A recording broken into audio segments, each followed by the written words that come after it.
കോൺഗ്രസുകാരും ബി.ജെ.പിക്കാരും തമ്മിൽ തല്ലി ചാവുകയാണ്.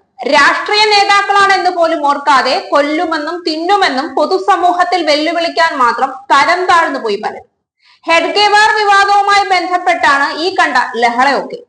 ബി.ജെ.പിക്കാർക്ക് എന്തൊക്കെ പറഞ്ഞാലും മത തീവ്രവാദികളോട് ഒരൽപ്പം അനുഭാവം കൂടുതലാണ്. വലത് ഇടത് നേതാക്കളൊക്കെ ഈ വിഷയത്തിൽ ഒരേപോലെ പ്രതികരിച്ചു. പക്ഷെ ഇപ്പോൾ അതൊന്നുമല്ല കാര്യം. പൊതുനിരത്തിൽ കിടന്ന് നാലാംകിട ഗുണ്ടകളെ പോലെ അങ്ങോട്ടും ഇങ്ങോട്ടും വെല്ലുവിളിക്കുകയാണ് കോൺഗ്രസുകാരും ബി.ജെ.പിക്കാരും എന്നത് കേരള രാഷ്ട്രീയം എത്ര കണ്ട് അധപ്പതിച്ചു പോയി എന്നുള്ളതിന്റെ നേർക്കാഴ്ചയാവുകയാണ്. ഇതിനൊപ്പം തന്നെ ഇരു കക്ഷികൾക്കും സ്തുതിഗീതം പാടാനും ചില ബിരുദന്മാർ ഇതേ സമയത്ത് രംഗപ്രവേശം ചെയ്തിട്ടുണ്ട്. രാഹുൽ മാങ്കൂട്ടത്തിനെ പാലക്കാട് കാലുകുത്താൻ അനുവദിക്കില്ല എന്ന വാശിയിലാണ് ബി.ജെ.പി നേതാക്കളെങ്കിൽ പിന്നെ കാലുകുത്തിയിട്ട് തന്നെ കാര്യമെന്ന് രാഹുൽ മാങ്കൂട്ടത്തിലും. പക്ഷെ പിന്നീട് കണ്ടത് രാഹുൽ മാങ്കൂട്ടത്തിന്റെ തലയെടുക്കുമെന്നുള്ള വെല്ലുവിളിയാണ്. വെല്ലുവിളിച്ചത് ഗുണ്ടാ നേതാവാണെന്ന് കരുതിയെങ്കിൽ തെറ്റി. രാഷ്ട്രീയക്കാരനാണ്. പൊതുസമൂഹത്തിന് മാതൃകയാവേണ്ട, ജനങ്ങൾക്ക് അവരുടെ ആവശ്യങ്ങൾ യാതൊരു ഭയവും ഇല്ലാതെ സധൈര്യം ചെന്ന് പറയാൻ കഴിയേണ്ട ഒരു നേതാവാണ് പരസ്യമായി മറ്റൊരു നേതാവിന്റെ തലയെടുക്കുമെന്ന് വെല്ലുവിളിച്ചത്. രാഹുൽ മാങ്കൂട്ടത്തിന്റെ തലയെടുക്കുമെന്ന് വെല്ലുവിളിച്ചത് ബി.ജെ.പി ജില്ലാ സെക്രട്ടറി ഓമനക്കുട്ടനാണ്. ഇതിൽ പ്രതിഷേധിച്ചുകൊണ്ട് കോൺഗ്രസുകാർ ബി.ജെ.പിയുടെ ഓഫീസിലേക്ക് പ്രകടനം നടത്തി. പ്രകടനത്തിൽ പോലീസും കോൺഗ്രസ് പ്രവർത്തകരും തമ്മിൽ ഏറ്റുമുട്ടുകയും ഏറ്റുമുട്ടലിൽ പരിക്കിരു കൂട്ടർക്കും സംഭവിക്കുകയും ചെയ്തു. ഇതിനു പുറമെ വൈകുന്നേരത്തോടു കൂടി ബി.ജെ.പി പ്രവർത്തകർ വീണ്ടും കോൺഗ്രസുകാർക്കെതിരെ ശക്തമായ പ്രതിഷേധ ജാഥ സംഘടിപ്പിച്ചു. ഇതും അവസാനിച്ചത് കയ്യാങ്കളിയിലാണ്.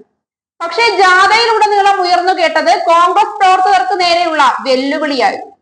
വെറുതെയുള്ള വെല്ലുവിളിയല്ല, തലയുണ്ടാകില്ലെന്നും കാലുണ്ടാകില്ലെന്നുമാണ് വെല്ലുവിളിക്കുന്നത്. കേരളത്തിലെ ബി.ജെ.പി പ്രസ്ഥാനത്തിന്റെയും കോൺഗ്രസ് പ്രസ്ഥാനത്തിന്റെയും നേതാക്കന്മാരുടെ അവസ്ഥയാണിത്. പൊതുജനം ഇത് കണ്ടും കേട്ടും ഇരിക്കുന്നവരാണെന്ന സാമാന്യ ബോധം പോലും ഇല്ലാതെ വെറും നാലാംകിട ഗുണ്ടകളെ പോലെ വെല്ലുവിളിക്കാനും വേണമെങ്കിൽ അത് ചെയ്തു കാണിക്കാനുമുള്ള സംസ്കാരമേ ഈ രണ്ട് പാർട്ടിയിലെയും നേതാക്കന്മാർക്കുള്ളൂ എന്നോർക്കുമ്പോൾ കഷ്ടമെന്നല്ലാതെ മറ്റൊന്നും പറയാനില്ല മലയാളികൾക്ക്. ഇതൊക്കെ കൊണ്ട് തന്നെയാണ് കഴിഞ്ഞ 2 തെരഞ്ഞെടുപ്പിലും കേരളത്തിൽ നിങ്ങൾ ഒരു കസേര പോലും കാണാതെ പോയത്.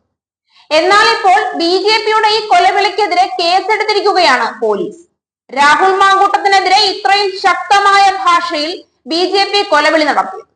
ഈ സംഭവത്തിന്റെ വീഡിയോ ദൃശ്യങ്ങൾ പരിശോധിച്ചാണ് ഇതിന് നേതൃത്വം കൊടുത്ത ബി.ജെ.പി നേതാക്കളെ അടക്കം പിടിച്ചകത്തിടാൻ പിണറായി ഉത്തരവിട്ടിരിക്കുന്നത്. ഇന്ന് വൈകുന്നേരത്തോടു കൂടി ബി.ജെ.പി പ്രവർത്തകരുടെ മുഴുവൻ അറസ്റ്റ് ഉണ്ടാകുമെന്നാണ് സൂചനകൾ. അതിനായി വിളിച്ചു ചേർത്തിരിക്കുന്ന സർവകക്ഷി യോഗത്തിലും രാഹുൽ മാങ്കൂട്ടത്തിൽ ഉൾപ്പെടെ കോൺഗ്രസ് നേതാക്കൾ ആരും പങ്കെടുക്കില്ല എന്നാണ് അറിയിച്ചിരിക്കുന്നത്. ശക്തമായ നിയമ നടപടിയല്ലാതെ ഒത്തുതീർപ്പിന്റെ യാതൊരു പാതയിലും പോകാൻ കോൺഗ്രസ് നേതൃത്വം തയ്യാറായില്ല. കൊലവിളി നടത്തിയത് പൂർണ്ണമായും തെറ്റു തന്നെ. അതിനെ നിയമപരമായ രീതിയിൽ തടയുകയും വേണം എന്ന് കരുതി പൊതുനിരത്തിൽ കിടന്ന രാഷ്ട്രീയക്കാർ, അതും ഓരോ പാർട്ടിയുടെയും ഉയർന്ന സ്ഥാനങ്ങളിൽ ഇരിക്കുന്നവർ കൊലവിളി നടത്തുന്നത് കേരള രാഷ്ട്രീയത്തിന് ഉതകുന്നതല്ല എന്ന് ഒരിക്കൽ കൂടി ഓർമ്മിപ്പിക്കട്ടെ.